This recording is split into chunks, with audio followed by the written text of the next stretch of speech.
आज हम आपको एक रिपोर्टर की सच्ची कहानी बताने वाले हैं जो सोमालिया देश में बड़े बड़े गैंगस्टर का इंटरव्यू लेने जाता है। हम जानते हैं कि सोमालिया देश में कितना आतंकवाद है और ये बात उस रिपोर्टर को भी पता थी। आए दिन वहाँ के समुद्री लुटेरे अमेरिकन जहाजों को लूटा करते थे और उनके बॉर्डर पर बहुत तनाव रहता था। उस जर्नलिस्ट को कई लोगों ने उस देश में जाने से रोका, लेकिन फिर भी वो अपनी रिपोर्टिंग करने के लिए वहाँ चला जाता है। ये जय बहादुर की सच्ची कहानी है जो 2008 में सोमालिया गया था और कई महीनों तक वापस अपने देश नहीं आया। वहां रहकर उसे सोमालिया देश के बारे में बहुत कुछ जानने को मिला जिसके बारे में बाकी देशों को नहीं पता था। आखिर में उस रिपोर्टर के साथ सोमालिया देश में क्या होता है, जानने के लिए देखते रहिए आज की हमारी मूवी जिसका नाम है पायरेट्स ऑफ सोमालिया। इस मूवी की स्टार्टिंग में हम जय बहादुर नाम के एक मैगजीन राइटर को देखते हैं जिसका सपना था एक बड़ा जर्नलिस्ट बनना, लेकिन बिना उसमें अपनी ग्रेजुएशन किए जर्नलिस्ट के लिए अप्लाई कर पाना मुश्किल था। जय बहादुर अक्सर उन टॉपिक्स पर अपने आर्टिकल्स लिखता था जिनके ऊपर ज्यादा लोग ध्यान नहीं देते थे, लेकिन अफसोस उसकी कहानियां कोई नहीं पढ़ रहा था और उसे हर जगह से रिजेक्शन मिल रहा था।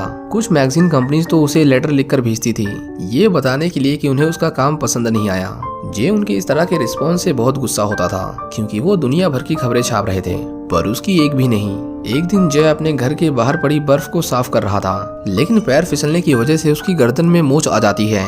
जय उसका इलाज करवाने के लिए एक हॉस्पिटल में जाता है और वो नोटिस करता है कि उसके बगल में एक बूढ़ा आदमी बैठा हुआ था। वो दोनों अपनी बीमारी के बारे में डिस्कस करने लगते हैं और बातों ही बातों में वो आदमी जय को अपना नाम सैमोर तोल्बिन बताता है। जय को कुछ देर बाद एहसास होता है कि वो तो एक बहुत फेमस जर्नलिस्ट है जिसे वो अपना आदर्श मानता है। जय उससे मिलकर बहुत खुश था, लेकिन सेमोर को यकीन नहीं हो रहा था कि आजकल के फेसबुक चलाने वाले बच्चे उसके फैन भी हो सकते हैं। वो जय से उसके करियर के बारे में पूछता है जिस पर जय उसे बताता है कि फिलहाल वो मैगजीन्स के लिए छोटे मोटे आर्टिकल लिखता है पर उसका सपना है कि वो एक बड़ा जर्नलिस्ट बने।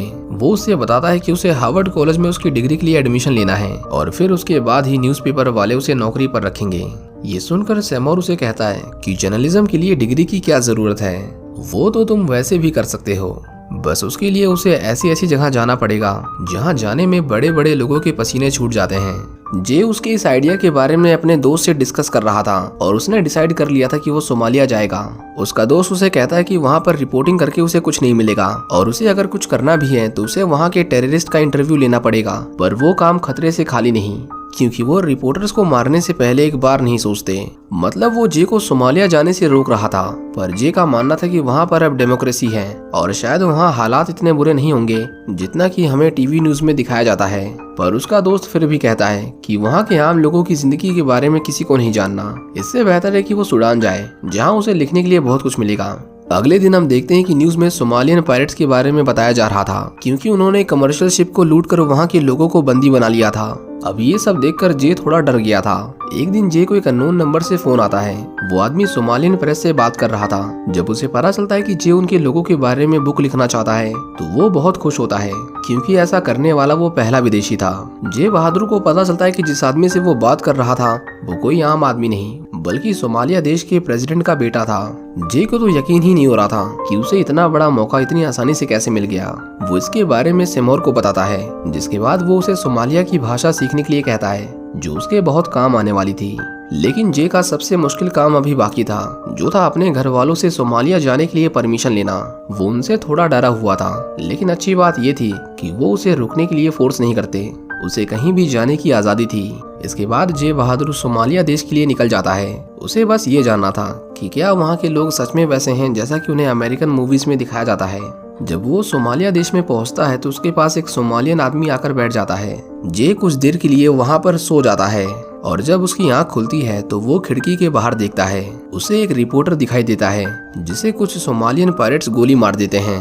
ये देखकर जे जोर से चिल्लाता है और उसे अपने आसपास उन लोगों की लाशें दिखाई देती हैं जिन्हें सोमालियन पायरेट्स ने मारा था और उनके हाथों में उनकी मौत की खबरें थीं। पर जल्द ही बहादुर को एहसास होता है कि ये सब एक बुरा सपना था। एयरपोर्ट के बाहर उसे अब्दी नाम का एक सोमालियन ट्रांसलेटर पिकअप करने आता है जिसे इंग्लिश भाषा आती थी। जे उससे बात करते करते उसे अपने थंब से ओके कहता है, पर अब्दी उसे समझाता है कि यहाँ पर थंब से ओके कहना एक गलत इशारा है जिसके लिए ये तुम्हें जेल में भी डाल सकते हैं। अब्दी उससे पूछता है कि वो यहाँ किसके बारे में लिखना चाहता है। जब जे उससे बताता है कि वो यहाँ समुद्री लुटेरों के बारे में लिखने आया है तो अब्दी उसे समझाता है कि वो लोग खुद को समुद्री लुटेरे नहीं बुलाते, वो खुद को कहते हैं समुद्र के रखवाले और उनके पास बहुत सारा पैसा है। रास्ते में एक सोल्जर उसे जे के सिर पर हाथ मारकर उसे कार रुकवाने के लिए कहता है, क्योंकि उसे ड्रग्स लेने थे। सोमालिया में उसे खाद कहते हैं और जे को पहली बार पता चला कि वहाँ पर ड्रग्स सब्जियों की तरह बिकते हैं। अब्दी उसे कहता है कि ये हमारे देश की बहुत बड़ी समस्या है, लेकिन उनके नए प्रेसिडेंट जल्द इसका कोई हल निकाल लेंगे। वो सोल्जर जे को भी ड्रग्स खाने के लिए कहता है। जे पहले तो मना करता है, पर उसे मजबूरन खाना ही पड़ता है। इसके बाद वो दोनों प्रेसिडेंट के बेटे के पास जाते हैं, जो शहर में एक न्यूज रूम चलाता था। उसकी सोच बाकी सोमालियन लोगों से अलग थी। उसका मानना था कि सोमालियन पायरेट सच में बुरे होते हैं, जो उसके देश की इमेज को पूरी दुनिया के सामने खराब कर रहे हैं, और उन्हीं की वजह से कई देशों ने उनसे अपने संबंध तक तोड़ दिए थे। वो जे से कहता है कि वो अपनी तरफ से पूरी कोशिश कर रहे हैं ताकि वो पायरेट्स की लीडर, जिसका नाम बोया था, वो उससे समझौता कर सके। पर ऐसा कर पाना इतना आसान नहीं था, क्योंकि लोग उसे सोमालिया का रॉबिन हुड समझते हैं, जो गरीबों की मदद करता है और उन्हें खाना देता है। लेकिन उसकी सच्चाई सिर्फ हमें पता है। इसके बाद वो जे को अपने फादर यानी सोमालिया के प्रेसिडेंट से मिलवाता है। प्रेसिडेंट और उसका परिवार पिछले 8 सालों से ऑस्ट्रेलिया में रह रहा था, पर उसके लोगों ने उन्हें वापस अपने देश में लौटने की रिक्वेस्ट की ताकि वो यहाँ के हालातों को सुधार सके। प्रेसिडेंट उससे पूछता है कि क्या यहाँ आते वक्त तुम्हें एक भी स्कूल दिखाई दिया, जिसका जे जवाब देता है कि नहीं, उसने एक भी स्कूल नहीं देखा, क्योंकि इसका कारण ये था कि वहाँ के बच्चों के रोल मॉडल्स वो पायरेट्स हैं जो समुद्र में जहाजों को लूटते हैं, ना कि कोई मेरे जैसा पढ़ा लिखा सभ्य इंसान। वो जे से पूछता है कि उसने अपनी किताब का नाम क्या रखा है, लेकिन अभी तक जे ने उसके बारे में कुछ सोचा नहीं था। वो कहता है कि पायरेट्स ऑफ सोमालिया नाम कैसा रहेगा, पर प्रेसिडेंट को वो पसंद नहीं आता। हम देखते हैं कि उन्होंने जे की सिक्योरिटी के लिए पूरा इंतजाम कर रखा था। उन्होंने उसके लिए इंटरनेट भी लगवाया था, जो सोमालिया देश में बहुत कम लोगों के पास होता है। जे का कमरा पूरी तरह से लॉक था, उसे खिड़की तक खोलने की परमिशन नहीं थी, क्योंकि इससे उसकी जान को खतरा हो सकता था। जे उस रात वहीं पर सोता है।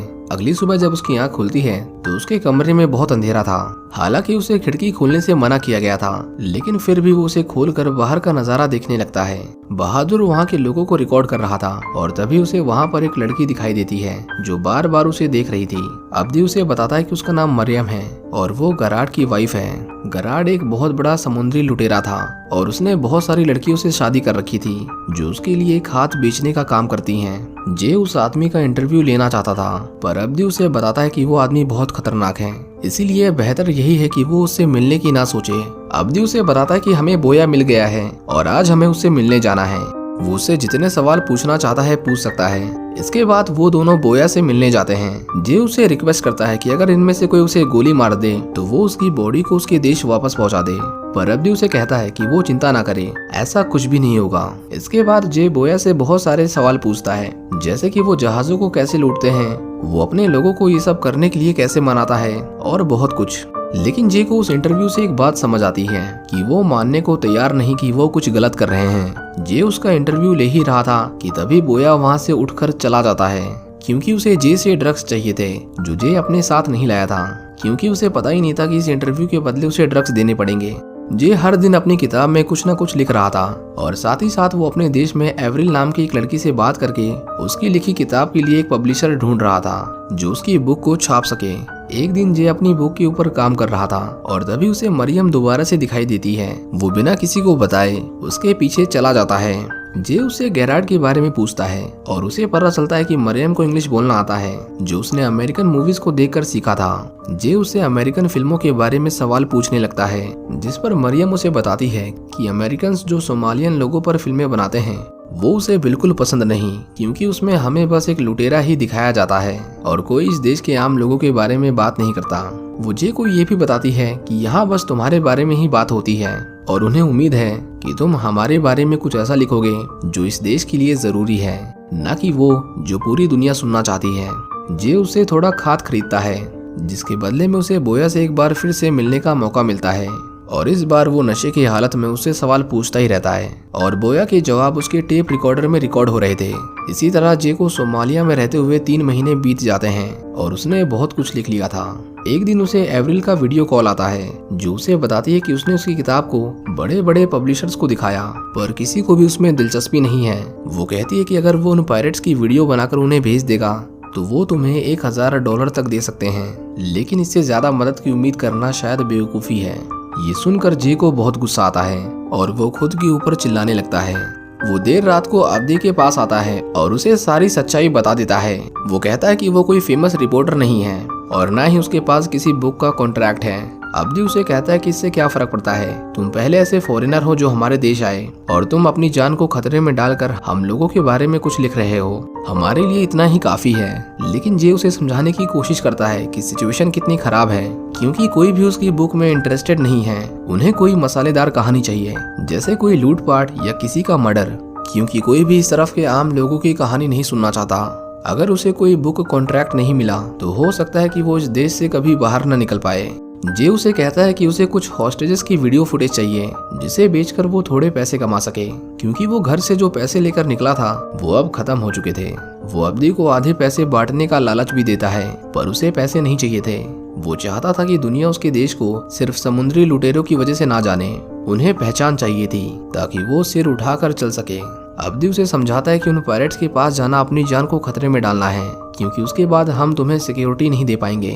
पर वो उसे कहता है कि वो चिंता ना करे, वो उसे गैराट से मिलवाने वाला है, क्योंकि उसे एक ट्रांसलेटर की जरूरत है और वो थोड़ी देर के लिए उनकी मीटिंग अरेंज करवा सकता है। जय के पास शायद ही आखिरी मौका था कुछ बड़ा करने का, इसलिए वो मरियम से मिलने जाता है और उससे गैराट के बारे में पूछने लगता है। पर मरियम ने भी उसे कई महीनों से नहीं देखा था। वो जे को बताती है कि कोशिश करना कि तुम उसके कपड़ों की तारीफ करो, क्योंकि उसे अपने पहनावे पर बहुत घमंड है।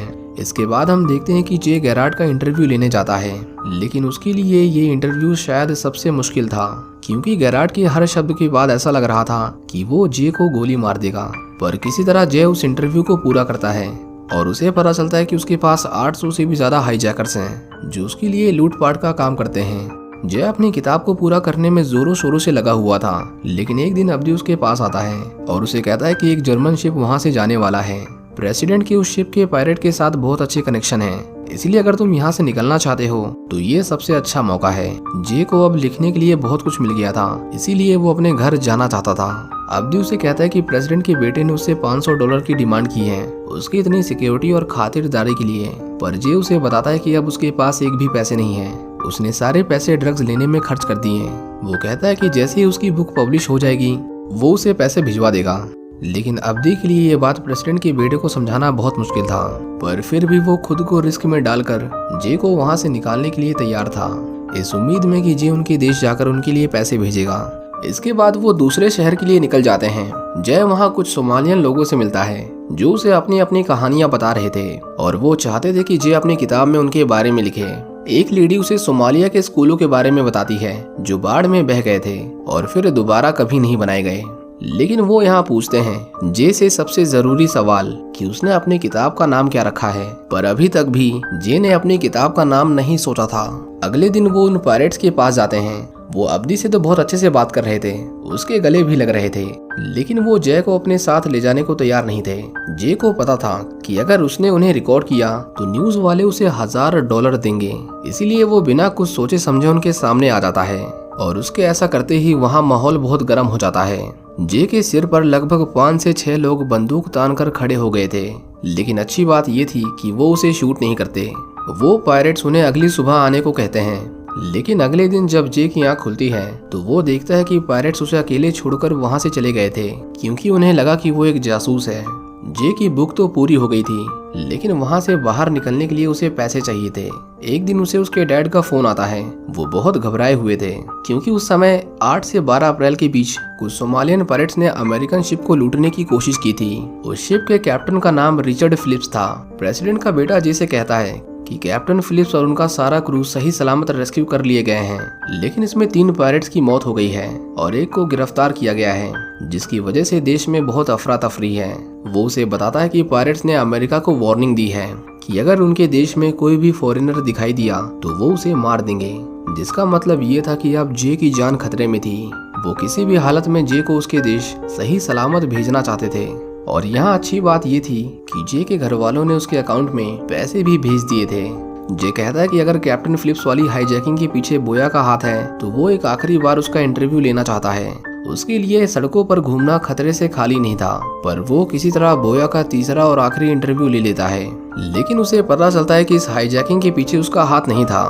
बोया कहता है कि वो एक बार मरियम से बात करे, उसे इसके बारे में जरूर पता होगा। जे वहाँ के बाजार में मरियम को ढूंढने निकल जाता है, पर वो उसे कहीं नहीं दिखाई देती। कुछ सोल्जर्स उसे देख लेते हैं और उसका पीछा करते हैं, पर जे वहाँ से भाग जाता है।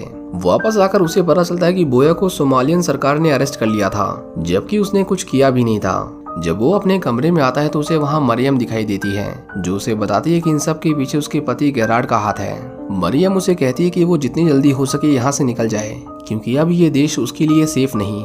इतना कहकर वो वहाँ से चली जाती है और जे उसे अपनी खिड़की से मुस्कुराते हुए देखे जा रहा था। अगले दिन वो न्यूज में देखता है कि गेरार्ड ने अपने लोगों का बदला लेने के लिए कुछ अमेरिकन को मार दिया था, और वो कहता है कि कैप्टन फिलिप्स वाली हाईजैकिंग के पीछे भी उसी का हाथ था। लेकिन दूसरी तरफ जे सही सलामत सोमालिया देश से जा रहा था। वो उन लोगों को धन्यवाद कहता है जिन्होंने उसकी किताब को पूरा करने में उसकी मदद की, और उन्हें भी जिनकी वजह से आज वो जिंदा है। अब्दी उसे थंब दिखाकर ओके कहता है, और यहाँ जे को पता चलता है कि सोमालिया में थंब दिखाना कोई गलत साइन नहीं है। अब्दी तो बस उससे मजाक कर रहा था। इसके बाद वो अपने देश के लिए रवाना हो जाता है, और जब वो नेटवर्क एरिया में आता है तो वो देखता है कि उसे 200 से भी ज्यादा मैसेज रिसीव हुए थे, जिसमें से 165 न्यूज चैनल की तरफ से थे जो उसके ग्रेड वाले इंटरव्यू को खरीदना चाहते थे। उसमें से 8 बुक पब्लिशर की तरफ से थे जो उसकी लिखी किताब को छापने के लिए तैयार थे, और इन सब के लिए उसे मुंह मांगे पैसे मिलने वाले थे, क्योंकि उस समय अमेरिका और सोमालियन पायरेट्स के बीच में बहुत तनाव था। वो हर उस शिप को लूट लेते थे जिनके ऊपर अमेरिकन फ्लैग होता था। जब जे एयरपोर्ट पर उतरता है तो CSIS का एक एजेंट उससे सोमालिया के बारे में पूछने लगता है, क्योंकि अमेरिकन को उसके बारे में कुछ नहीं पता था, और यही कारण था कि जब भी वो समुद्र में जाते थे वो पायरेट्स उन्हें लूट लिया करते थे।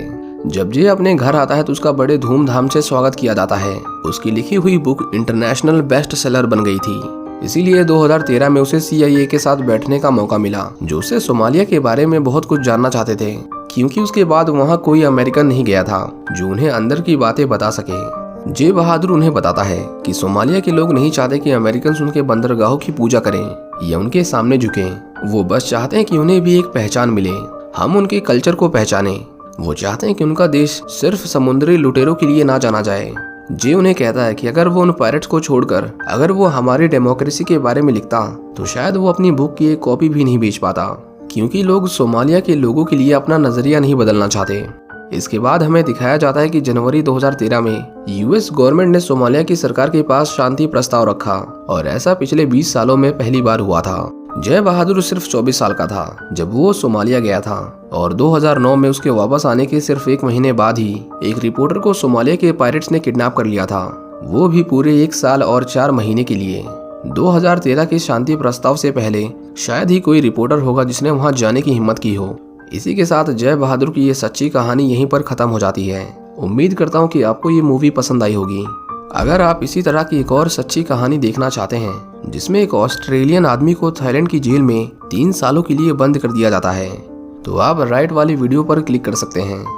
Thank you for watching.